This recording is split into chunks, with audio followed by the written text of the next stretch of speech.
So, as the internet's default Dart Zone shill, it's my honor and privilege to get a review sample in of the Nitro Shot Venom Pro. And this is a really exciting package. We'll get to why in just a second, but first we are going to talk about the front of the box. Claiming rate of fire of 7 darts per second. This is a machine pistol. It's mag fed through the grip, which is really exciting. The Underworld fan in me loves to see it. Appears to have an XT30 connector in here, which seems to be the standard for a lot of the Dart Zone blasters moving forward. And then I don't see this on packaging ever, so I'm pretty excited by it, but this is an exploded view of the internals of the product. So you get a really good look at the guts there. The flywheel cage, the motor geometry is clearly 130, where the battery is designed to sit above the barrel, and then how these are gonna feed off of the automatic, feeding mechanism here, which is definitely a pusher. There's some control suite in here that you'll have to decide if you love it or you don't. I'm not entirely sure if the rev trigger, I think they're doing the beaver tail rev trigger again, and that's really something that people are either like super into or not super into. Very polarizing, hard to say. On the back it says that it comes with a charger. It comes with a 7.4 volt, 1000 milliamp hour, rechargeable lithium ion battery. Is it lifey or lipo? We'll find out. 2 magazines, 24 darts. It's the brand new bamboo darts. It seems like there's a brand new bamboo dart for every season, but hey, I'm just happy to be here for the show. Then we've got the eyewear included. Not premium eyewear, but not cheap either, somewhere in the middle. Anything that performs at this level, claiming up to 130 feet, which might be their way of saying 130 FPS. We'll put it over the chronograph, we'll let you know. A performance package, really in the pseudo-primary category. You could gunsling with this, you could dual wield with this. It's a machine pistol in the palm of your hand. And it would be remiss not to say that it is clearly inspired by or in direct competition or parallel design elements with the Nightingale 2.0. Very clearly, when the Nightingale 1.0 came out, it was obscenely popular. So popular that Worker decided to upgrade their shtick, and Dart Zone decided to make a retail version entry into the category. And it'll be interesting. I'm going to keep this on the table just so that we have a reference point, but it's time to reveal the most exciting part. This Target exclusive blaster is 50 United States dollars. So in a world where the Nightingale runs 95 to 100 bucks, depending on where you pick it up, either Luke or Amazon or something along that line, I think it's safe to say that this is half price.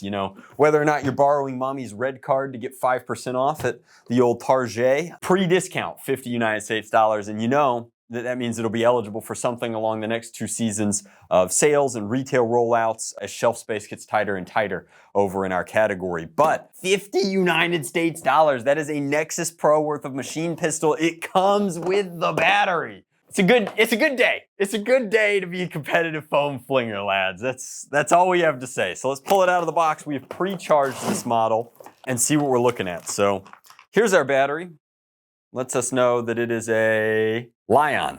No indication as to whether or not it's LiPo or Lifey. But it does have the balance chargers on it. I charged it as a LiPo. You could charge it that way, or it does come with yield included USB balance charger. This is gonna be a little slower than a dedicated charger, which we sell over on Foam Pro Shop. But let's pop these magazines out, take a look at those. Dart Zone's been really in cross-compatible magazines recently, so it'll be interesting to see how this stacks up to the Worker Talons. Pull that out, set that aside just temporarily. The beaver tail is, nice and clicky. You get that kind of ASMR there. I think that you'll get used to it if you choose to rock this platform, but a lot of creature comforts on here to appreciate just right out of the gate. The magazines are 12 rounders and very compact. They don't stick out too terribly far. Just the overall size profile of the blaster compared to the Nightingale, I mag dropped. That's an accidental mag drop. They're remarkably similar, but that's probably because, if I was to hazard a guess, they're both using angled talons. Click, click. Yeah, buddy, cross compatibility at its finest. How cool is that? So, you are missing a couple of things. The rubberized grip on the Nightingale 2.0 is quite nice, but they both have full top rails. This comes with an included iron sight. You can slide that up or down, and then you've got the single pip in the back there. Notable mention here is that this comes by default with a thumb screw to insert the battery, which is a huge creature comfort that Worker themselves is not on yet. So you still have to put a hex key in here and pop the front end off there. So that's kind of nice. Go ahead and pop this battery in. Like I said, XT30 becoming the default for a lot of these Dart Zone blasters. Exciting to find out what they hide those in. Battery's got good fit. You could fit something a little bit larger in there, but at 1,000 milliamp hours, you can expect 1,000 shots off the charge. And I would be very impressed to see the person who loads their magazine 90 times before they reload their battery. They take a breather. Over on this side, you've got F and S. I assume that that's for fire and safe, not full and semi. We'll find out in just a second. My review model does not have instructions in it. Yes, it does. With our powers of literacy, we will determine that it has an adjustable front sight. The S is 1000% a safety lock on this bad boy. Instructions for charging, instructions for changing the battery. Not too much else to say about that. It is full auto by default. Let's get these darts out, load up the magazines, and show you what we're working with. So just of note, and I think that I've had my hands on these before once or twice, but these are very stiff. They're the 3-ring model of Pro Dart. Obviously, we have a worker mag over here to test compatibility. I think this is the 15, 18 round angled Talon mag. A little bit different than the pistol magazines that you get with the Nightingale. I don't know what the specific name for these are, if they're Nightingale Talons or if they're pistol Talons, but they are smaller. So this, obviously a full-sized angled Talon, will not fit in the blaster, but we can pull a few of these Walmart darts off. These are the old school Pro Darts. I think these still come in some products. And slide them into this magazine so we can see how those perform as well. But should be full auto all the time. That grip rev really sneaks up on you. Notable features of the blaster is that it's got active cooling on both sides. It's got a little bump here to accommodate those 130 motors. That gives it an asymmetrical sort of profile when you flag the cameraman. But deco is nice, very clean. No paint on the blaster whatsoever, but they get around that with good molding and then popping the colors from the lower layers through. So you've got Venom Pro in the dark gray popping through the sort of neon green. So I think that it's got a very toy profile. I mean, obviously, I chose neon orange, but when you're brandishing something that is so clearly silhouetted as such, I think that it makes sense to go neon as much as possible. And the only part of the blaster that could even remotely be considered to be like polymer is the part that you're covering with your hand the entire time. So pretty safe profile. On the other side, it is flush, which I really like. And then you have active cooling ports for both the motors and the flywheels on either side. You know, this is a pro or a con. The pro is that you have active cooling for the motors, so you get a lot of FPS, you get a lot of rate of fire out of the package. The con is you really don't want to leave this thing out or let it get too terribly wet. It is not an outside friendly blaster. It goes out, you play with it, you bring it back inside. It needs to be stored climate controlled just because the internals, the electronics are clearly pregnable. But let's load it up.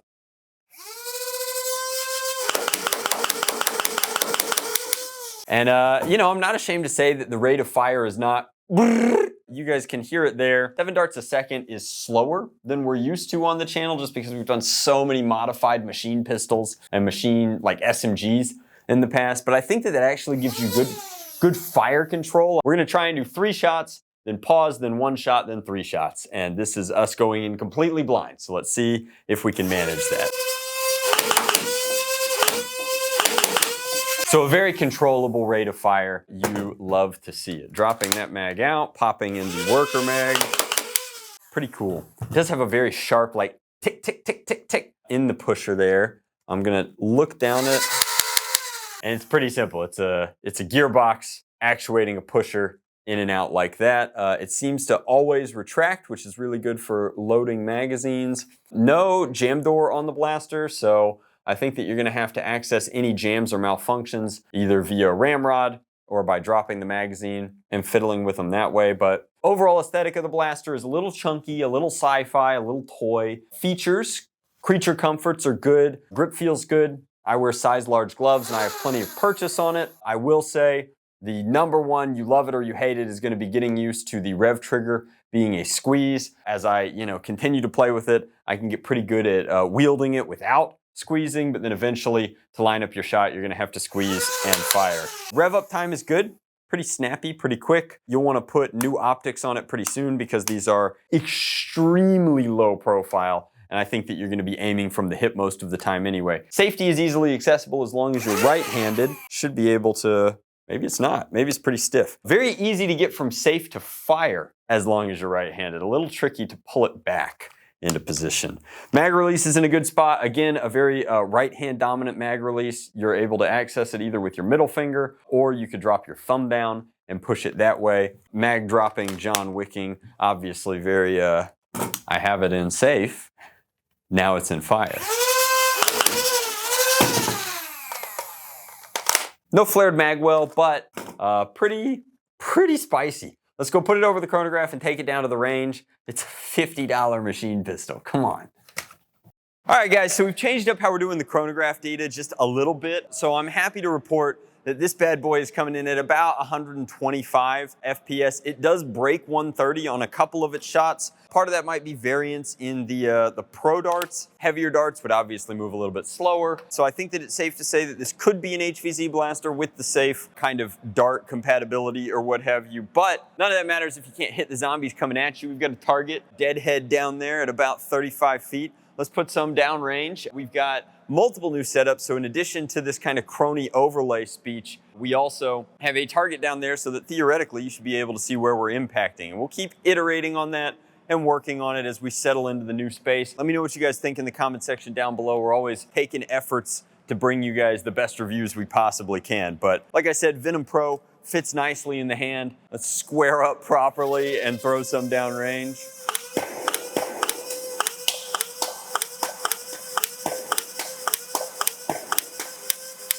Okay, so those are like staggered semi-auto shots. You can see that, you know, you take a couple to lead, and the drop is a little more than I was anticipating. Part of that is it's a low FPS flywheeler. I'll raise and accommodate accordingly, and we're just gonna mag dump this one. So this is 12 shots with one target dart sneaking in there, but let's put those down.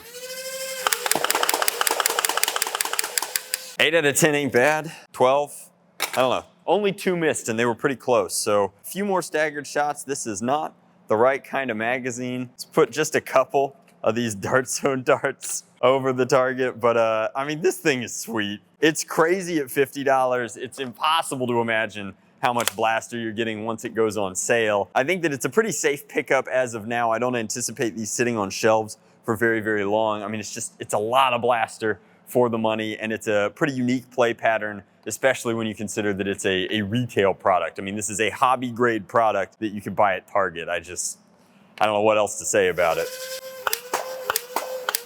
And I like the non-pro darts in it just as well, if not better in some ways. But a really spicy build. Can't wait to crack it open, show you guys what's inside. I mean, I'm positive that there's room to run here, but ultimately, I mean, it's already doing so much. I think that major modifications that people are gonna wanna think about, for those that can't stand the beaver tail, there will be some sort of either rev trigger install, or I could see people staggering the firing trigger, very similar to how a Nightingale works. Optics are a huge option. I could see somebody adding pick rail down here. The muzzle is good, and there's really no reason to put a scar on here. Down here, you've got this like DZP logo in here, which is interesting, a little hallmark to the Dart Zone Pro line, but just a spicy little piece of kit. I dig it a lot. Need to find out if the holsters we sell over at Foam Pro Shop will let us lock this bad boy down, because this is a quick draw dream ready to happen. Thank you guys so much for watching. Let me know what you think of this in the comment section down below. I'll link to it on target.com. I can't affiliate or anything into that because I'm pretty confident it's a Target exclusive, but it should be on target.com very, very soon. I will see you guys in the next video. As always, thank you so much for watching. Much love, blast on, Drac out.